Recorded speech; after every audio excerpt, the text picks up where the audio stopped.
So this morning I released a video, had the most views I've ever had. It's 25,000 views an hour. And take a wild guess what the topic is. Coronavirus. Yeah, it's a very hot topic right now. You know, about, I would say, 15 years ago, I was doing talks around the governmental agencies in Washington, D.C., and also ExxonMobil.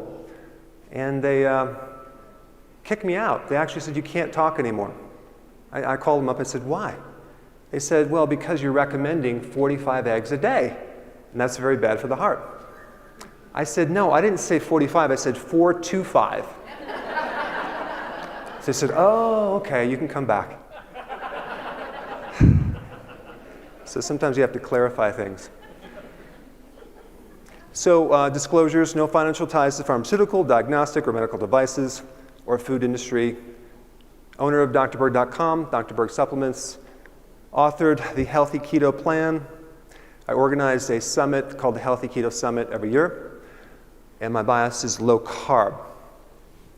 So today I want to talk about some unique problems that happen in the keto world. I have a large following on social media. I have a Facebook closed private group of 300,000 people, and it's called my Keto Lab. I'm able to test different things to see what works, see what problems that people are running into, and gain a tremendous amount of understanding about what people are running into and what the solutions are. So I want to share today some common problems and solutions, one of the biggest ones being plateau. It's keto stall. So I want to talk about that first. So a couple things. One is that you have people who say, well, it's not working. I only lost 2 pounds. The first week I lost 6, and now I just lost 2 pounds. I'm like, well, you have to understand that is normal. So it takes a little bit of education at first to set people up. But there's different levels of awareness that you have to understand. You have awareness of the problem, awareness of the cause of the problem, awareness of the solution, and also of the correct solution. So, like I would take, like men, for example, they might have this huge belly, but they're not very aware that that is a fatty liver. They're just like, oh yeah, it's fine, I can deal with it. So I wouldn't necessarily go right into teaching them about what to eat, because that's too high level. So I really address people where they're at, and then build them up. And one of the things I found is that you have to teach them the basics of certain things. Especially like one guy came in, he goes, yeah, your program's not working. I tried it for 2 weeks and it didn't work. Well, it did work, but then it stopped working. Well, what did you do? Well, I stopped the diet. I said, did you think it was going to keep working if you stopped? So you really have to educate people from the very beginning. And so there's a really important, very vital principle that I talk about. And that is about, it's not lose weight to get healthy, it's get healthy to lose the weight. And this is so basic because looking at diabetes as a disease doesn't work as this is like this cause situation. It's the effect, of course, of high insulin. If someone does not understand this concept, they're very susceptible to doing the wrong solution. Very unhealthy programs. Diet, appetite suppressants, low quality products. They try to actually diet to lose weight. How many of you agree that dieting actually destroys your metabolism? You take someone who's menopause and you ask them, how many diets have you been on? It's probably been 10 or 12. And every time they do it, of course they're doing it wrong. It slows down the metabolism. So just because someone's losing weight doesn't mean they're getting healthy. It really depends on how they're losing weight. So there's some products that people think are healthy. You have, of course, the Slim Fast, hidden sugars. If you take a look at the ingredients, high levels of soy protein isolates, which are exposed to hexane, which in PubMed is a neurotoxin. And FDA has no ceiling of how much hexane is in there. Had a lot of clients come in that have done like programs like Ideal Protein, that really high in soy protein isolates, and end up with liver and gallbladder issues. So and they're hidden sugars as well. So there's a really important question that I always ask people to figure things out, and I think it's just, it's not emphasized. And that is, okay, when did this problem start? And what happened just before that? And you can get so much data. I had one lady came in with a heart attack symptoms. She's been to the hospital, spent $40,000 worth of testing, and nothing showed up. And then we find out, I says, well, when did it start? Well, 2 weeks ago. What day? Tuesday. What did you eat? She goes, oh, a big banana split. I said, okay. Laid it on my table, started doing some work on her. It was basically just a congested gallbladder, backed up in the liver, causing heart pain. All the heart symptoms went away. So it's really, really important to find out what occurred just before you starting having that problem. I ask that question a lot. Maltodextrin, glycemic index way higher than glucose and sugar. So obesity is a symptom. It's not, if you focus on obesity, you're not going to be as successful. It's coming from too much insulin. So I have people focus on other indicators of health. I try to get them off the weight loss at first because they may not lose weight initially, especially if they have a slow metabolism. So I always ask them, how is your energy? Is your hunger going away? That's a good indication that the insulin is coming back in a good range. Carb cravings. If you still have carb cravings, there's a problem with your blood sugars. Is your belly shrinking?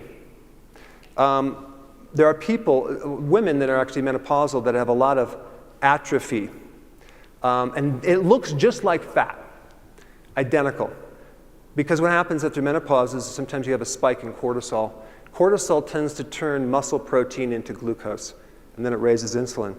So you have this loss of muscle, looks like cellulite and fat, and they really adamantly want to lose weight, but this takes some time to heal this process. So in the process, they're building up their proteins. You know, it takes months and months, maybe even a year or two, to build up this protein back there where they're per volume, the muscle is heavier than the fat. So everything is shrinking, they're not losing weight. You just have to teach them that this is normal. They have to know that, so they're not setting themselves up for a loss. So the most important thing that a person could do to increase their health is to use their own fat as fuel. So there's several advantages of doing this. Number one, now you start running on ketones, and there's a lot of advantage. It's a superior fuel. More energy output, appetite suppressant, more efficient, better lipid profiles. Tumors can't consume ketones, reduce oxidative stress, and more O2, less CO2.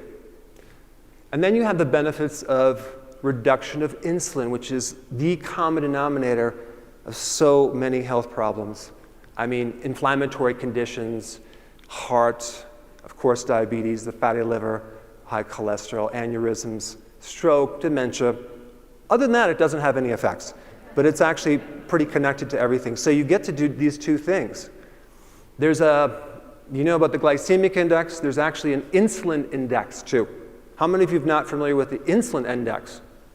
Okay, that's a scale that it's all the non-carbohydrate triggers or the non-carbohydrate influences on insulin.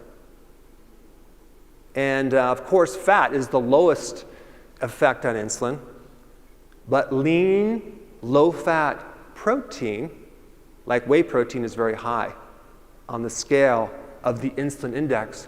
And this is why the keto works really good, because you have higher fat. If you have a whole egg, for example, versus the egg whites, you have a much less insulin spike. And this is important, just understanding what we're trying to do. We're trying to create as much health benefit by the reduction of insulin. And so you have the lowering of carb. We don't want to be afraid of fat. And we need to understand that scale, but we also want to look at other ways of decreasing insulin. And one of the biggest ways is fasting, intermittent fasting. Fasting is not low carb, it's no carb. And what happens, there's a little hormone called the GIP hormone in the small intestine that gets activated every time you eat, no matter what you eat. So if you don't understand that, you may not put emphasis on fasting and realized that that's really important, especially in the helping people with really resistant weight problems. And that's very beneficial. So the combination of both of these are vitally important. Insulin is a dominating hormone. In the presence of too much insulin, a lot of the other hormones are suppressed, especially growth hormone, insulin-like growth factor. And then you get, when you consult people, you get this thing where you find out they're on sort of keto. How many of you ever had clients that are on sort of keto? Yeah. I'm not losing weight. Well, what are you doing? Well, I'm on sort of keto. Well, keto is like, you can't be on sort of keto. I mean, it just doesn't work. It's like a switch. There's going to be a point where you're not going to get into ketosis. There's a certain amount of carbohydrates that you need to go below. And if your metabolism is low, it has to be even lower. So I know this might be hard to believe, but some of your patients or clients do cheat occasionally. And they don't tell you that they cheat. They keep it a little secret. How many of you have ever had that happen? Once. Once before? So what happens is they keep it a little secret, and they do it again, they do it again. You're coaching them, and you go, they're not getting results. What's interesting about this is they tend to be a bit critical to kind of justify it. And so I have learned in practice, I have an advantage of being in practice for 29 years. I work with so many people that I see this common scenario that happens. If a client comes in that's not progressing and they're critical, like they'll say, well, you know, I really don't like the color of your walls, and your secretary is just so rude, and I'm not losing weight. And I go, thank you very much. I have a question. Is there anything that you're eating that you shouldn't be eating? I look them right in the eye and they'll do this. Like, no. They look down. You know right there they're not telling the truth. So I don't make them feel guilty. I say, well, what do you think about when I ask you that question? They go, well, I did have a little ice cream, but it was organic, you know. I said, okay, good. Anything else? Potato chips.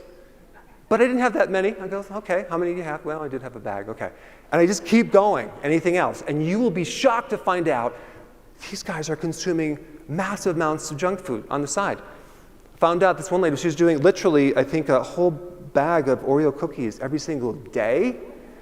So it's very important, if you're coaching someone, to know that. Because if you don't know that, you're going to be trying something else, and they're going to eventually leave, and you're going to be chopped liver. So I spend a lot of time just keeping that communication line open so there's no secrets. I don't care if they cheat. Just tell me. I want that communication line open.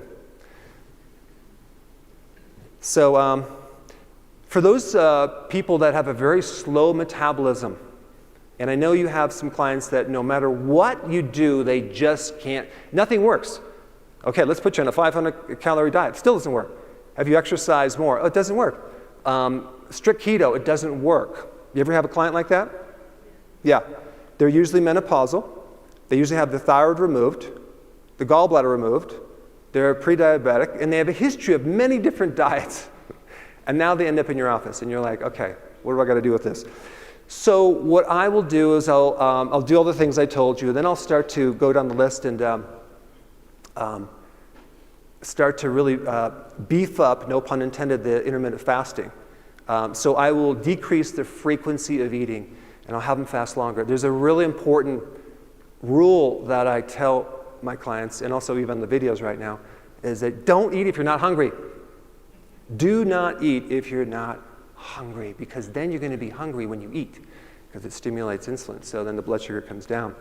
So it's so simple. And so these individuals, what happens is they're going a long period of time, and I told them they have 2 meals a day. I said, are you hungry now? I just eat them because you told me. I said, okay, let's go to 1 meal a day. All right. And I'll do that. Are they progressing? Sometimes they're not really seeing the changes that they really need, and they have maybe a huge belly, and you just have to come up with something that's a little more powerful. So I'll do this, kind of a stair-step method. The first thing is I'll take their breakfast, and I'll say, hey, listen, if you're in the morning, if you're not hungry, just don't skip it and start pushing it forward to lunch. And so pretty much the breakfast is gone. And so they have lunch and dinner. And then what I'll do is I'll take the lunch and the dinner and I'll start squeezing them together. And to the point where it's like a 4-hour window. Most people do very, very well with this. And I do have quite a few people doing this on my lab with tremendous amounts of success.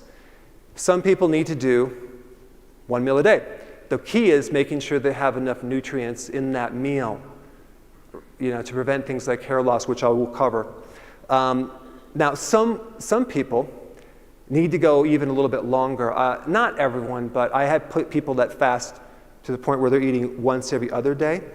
Now, as long as their energy is good, they're taking the nutrients, and you'll see that they'll finally start to change. And I have had a handful of people who were consuming 1 meal every other day, make sure they do the sea salts and electrolytes, and they finally, after all this time, start losing weight. So their metabolism is so efficient that this is what they need. And it's not that they're starving when they're not eating, they're basically eating their own fat when they're not eating. And that's the concept that you have to get across, is that you are eating when you're not eating, you're just eating your fat. So,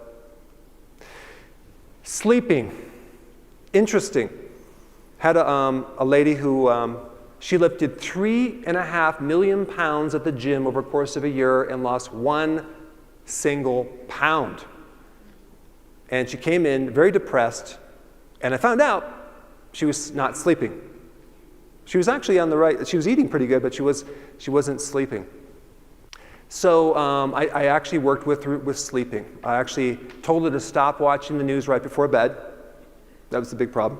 I told her to start taking calcium magnesium. I did some work on her, and she started sleeping like a baby, and that was the only time that things started to kick in. She lost a lot of weight, great before and after. I mean, don't underrate sleep. Like, my wife and I went on a trip recently because we were like completely pale and white in January, so we went to the Bahamas, to this little remote little island where they have like no internet, no reception, and it got dark around 6:30. There was nothing to do, so we went to bed at 7 o'clock. And I said, well, let's just go to bed. We go to bed. We think we slept for 13 or 14 hours. I've never felt that better in my life. It was amazing. So, I mean, I've been running on maybe 6 hours, if that. Just getting more sleep can create huge changes in your blood sugars in your body. So I need to do more of that. Okay, stress. Yes, that can affect you. I think out of all the stress people have, a lot of the stress comes from other people. How many realize that people can stress people out? Certain personality types. You got the slow drivers that just really jack up my adrenals. They're just driving. And then you have the antagonistic people. But really the worst case is the passive aggressive. The underminers. They're the person they told you they stood up for you, but they actually ruin your reputation. They'll say comments like, well, you've done quite well for your educational level. Like, what? Had this attorney come in to see me. He said, I said, hey, how did you find out about me? He says, well, out of all the quacks, you seem to be the less weird. It was kind of a hint of a compliment, but it was really kind of just taking my wind out. So as a practitioner, you're always going to get a percentage of those people that come in that are just, you don't feel good when you're around them. I screen those out right now. I screen those guys out. And they constantly are nullifying your results. If they get results, it'll be someone else that worked on them, wasn't you. Or they'll say comments like, hey, that's a nice sweater. Was that on sale? Like, oh, you got a haircut. Was that at Cheap Cuts? I'm like, so it's just something about them that you don't really like. But I do have a way of, I finally figured out a way of getting back at these people. Revenge. You want to know how I do it? You can do, but how many of you have clients like this? Yeah, this is what you do. It's a great, great thing. When they start doing that, all you do is you just look them right on the face, look them really close and just say, what? What's that? Has that been growing? Has that been growing? You should probably get that checked out. Yeah, get your liver checked out. Because that's what they're doing to you. They're introverting you. You just flip it. They'll be in the bathroom for hours looking at that little speck there and like, oh my gosh, is that the coronavirus? And then just get them out of your space. And But with this attorney that came in, what I did is I said, I knew I did not want to take him on. So I said, I'll tell you what, this is what I want to do. Go up to the front, and I have a bottle of calcium. It's $4. I want you to buy that. Go ahead and try that. If it doesn't work, I can't help you. Never saw him again. So, nice way of getting rid of those guys. But stress is a really, really key thing to, oh my gosh. Exercise, either over-exercising, overtraining, or not exercising at all.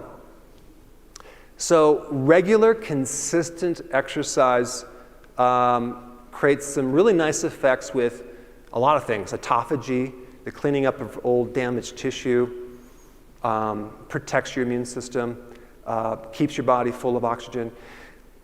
But I had one lady who came in, she was exercising, I'm not kidding, 6 hours a day and no weight loss. 6 hours a day at the gym. So she was overtraining. So I had her, which took a long time to do this, but I got her to exercise like for an hour twice a week, and she started to lose the weight. And it was really a weird brain strain because she didn't realize that the benefit of exercise occurs when you're sleeping the 48 hours later, not during the exercise. Exercise is a stress.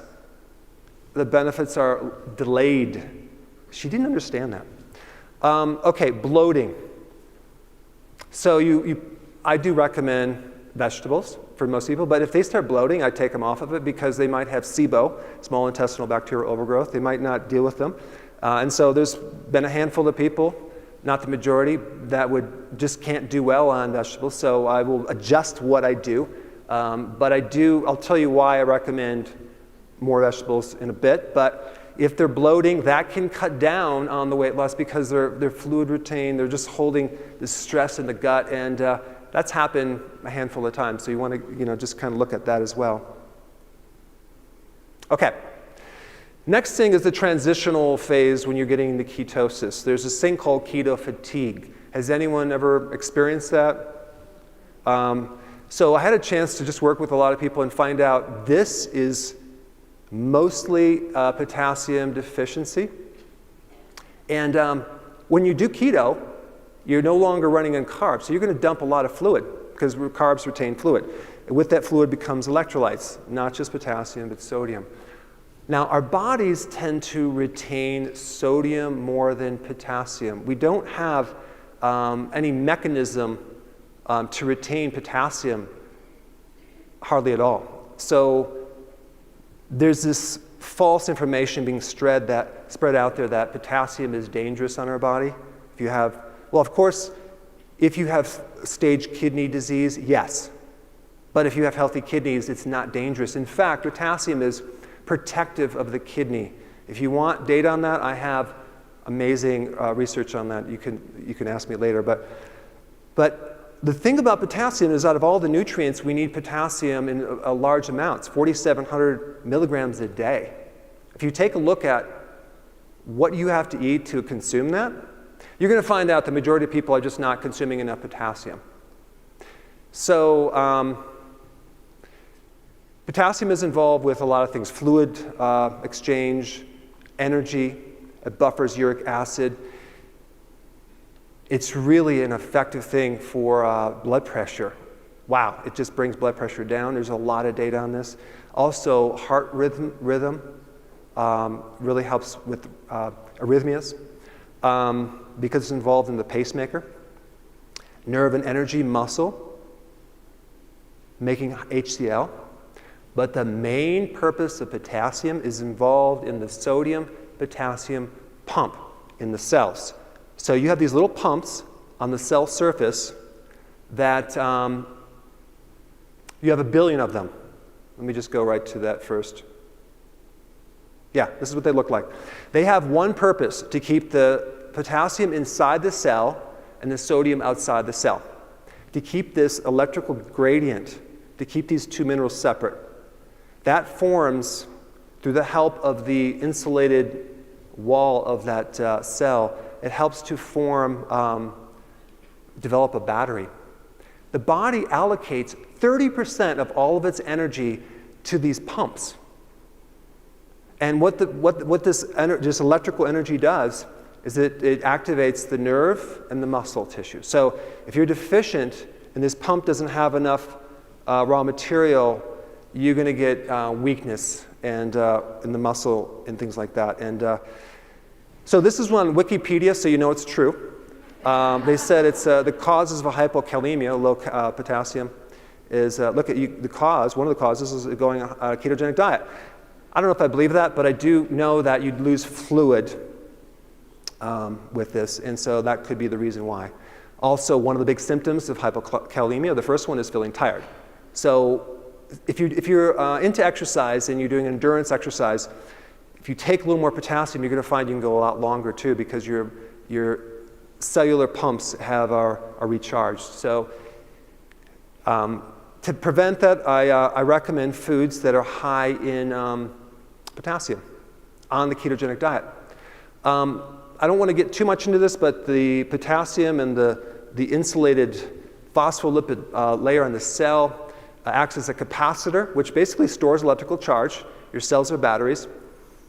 And if you divide the amount of voltage, which is 150 microvolts inside the cell, by the thickness of the wall, which is very small, it can yield electrical fields in excess of 200 kilovolts. That's 200,000 volts.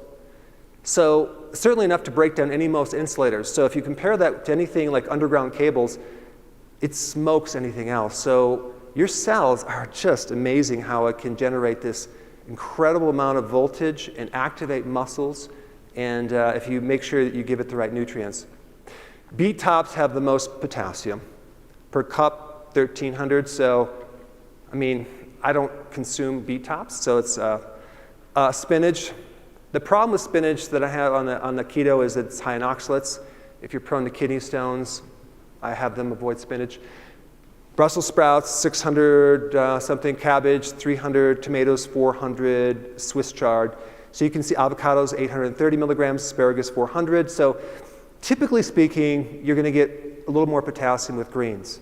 But you can also get them from lamb.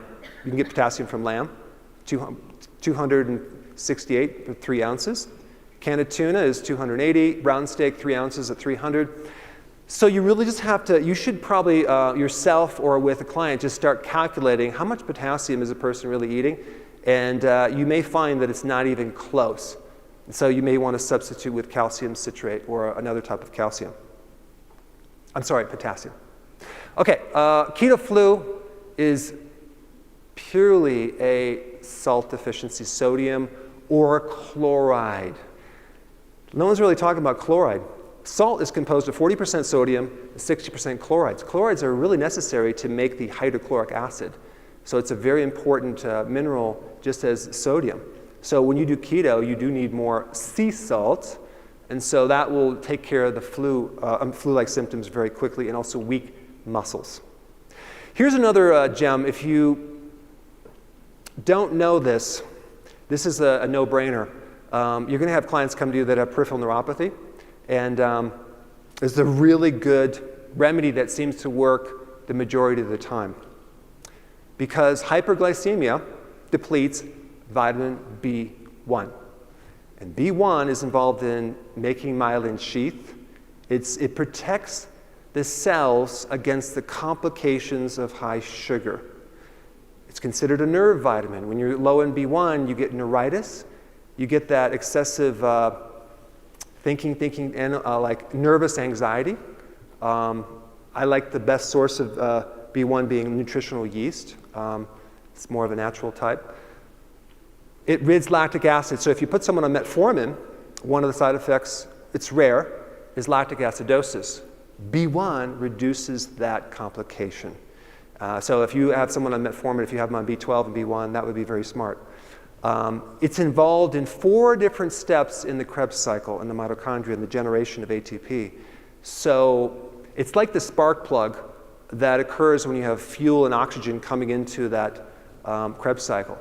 And so if you've been on a high carb diet, you'll deplete B1, And that's when you start getting the complications of diabetes. And mainly it's the destruction of the vascular, the capillary function, the blood flow to the nerve, in the eye, and the nerve, also in the epithelial cells in the heart and the kidney, as well as in the peripheral nerves, not to mention the brain. So benfotiamine, if you've never heard of this, it's a fat-soluble B1. It's a no-brainer. It's quite miraculous, and they made it fat-soluble to penetrate the myelin sheath in the brain. And it can be absorbed, I think it's 7 to 9 times more than water-soluble B1. But it's a really, you just get a bottle of it and have them take, four times a day, whatever the recommended dosage is. And it seems to work for peripheral neuropathies. I will say that some people, if it's really bad, it does take months to kick in. Alpha lipoic acid also is good as well. But it reduces the oxidative stress and the complications of diabetes. I have a lot of references if you want it. Hair loss. Okay. So you have sometimes people say, well, keto is very unhealthy because you're going to lose all your hair. Well, that's probably if you're doing it incorrectly. The main thing with the hair loss is you need certain trace minerals, not just for the thyroid, but for the hair directly. So the two trace minerals that seem to work the majority of the time are zinc and selenium. And they both are actually involved in the thyroid. There's biotin is another really good one as well. If someone has gut issues, it could be the reason why they're not, your body makes biotin. So it could be either that you don't have the friendly bacteria to make biotin, or you have gut damage that you're not able to absorb that biotin. So sometimes I'll give people biotin in higher amounts to kick in the hair. But zinc is a really important thing. So what I do is I make sure that they do what's called a healthy version of keto, which is high-density nutrient foods, especially the trace minerals, and that would be the shellfish. These are high zinc foods, tuna, eggs, pumpkin seeds, lamb, fish, as well as selenium is another important one. Selenium is probably one of the most important trace mineral antioxidants, really important in the thyroid, especially Hashimoto's, because you have all this inflammatory reactions and to counter all that free radical damage that's happening with hydrogen peroxide. And so selenium is really important. And where do you get it? You get it actually in fish and seafood. So this is just a chart to show you the mercury. Some people are concerned about mercury. As long as you have enough selenium, it'll counter the mercury. So the 3 types of fish that you wouldn't want to consume would be pilot whale, which I know I really love that, mako shark, or swordfish. But everything else is pretty good, so you don't necessarily have to worry about that. Selenium, tuna, Brazil nuts, eggs, sardines, halibut, sunflower seeds, spinach, and beef. Shellfish, you can see that different nutrients contain a lot of different trace minerals. So a well-rounded meal would be fine. Shellfish, I think, is great for keto, as long as it's healthy version. Key additional, because I'm trying to go fast because I can see the time's running out here. Key foods, I do recommend a small amount of dairy for certain people, but if they start getting acne, if they have problems with fibroids, if they have a prostate problem, I'm going to take them off dairy. But because I'm from Wisconsin, I like high quality dairy, and of course I do the grass-fed organic. At Halloween, we gave out these little mini packs, and these kids just don't come back anymore. I don't know why.